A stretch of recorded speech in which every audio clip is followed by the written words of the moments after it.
ہم سبھی کہیں نہ کہیں اللہ تعالیٰ سے روزانہ بے شمار سوال کرتے ہوں گے۔ اپنی زندگی کو لے کر کوئی غریبی سے پریشان ہوگا، کوئی اولاد مل جانے کی تڑپ میں ہوگا، کوئی کسی کی محبت کے لیے پریشان ہوگا، تو کوئی کسی سے محبت کر کے پریشان ہوگا، تو کوئی کچھ نہ کچھ پریشانی میں پھنسا ہوگا۔ مختصر یہ کہ ہر کوئی کسی نہ کسی تکلیف اور پریشانی میں ڈوبا ہوا ہے، اور یہ تکلیفیں انسان کے دماغ میں بے شمار سوال پیدا کرتی ہیں۔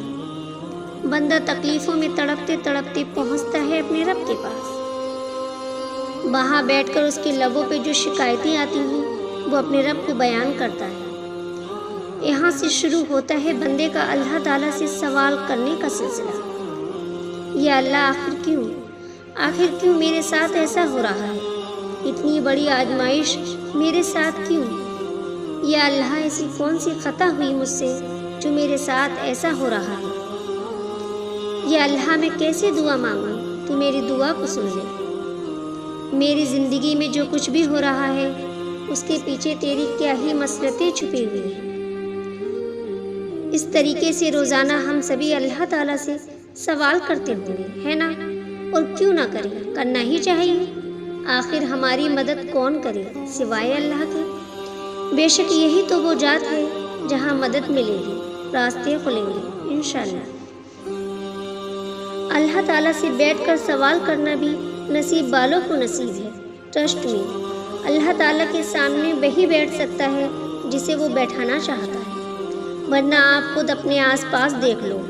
ایک تعداد مسلمانوں کی جو بے شمار پیسہ کما رہی ہے، انہیں سب نصیب ہے سوائے اللہ کے سامنے بیٹھنا۔ اس کا یہ مطلب بالکل نہیں کہ ان کے پاس ٹائم نہیں ہے اللہ کے پاس بیٹھنے کا۔ انہیں اللہ نے اپنے پاس بیٹھنے کی توفیق ہی نہیں دی۔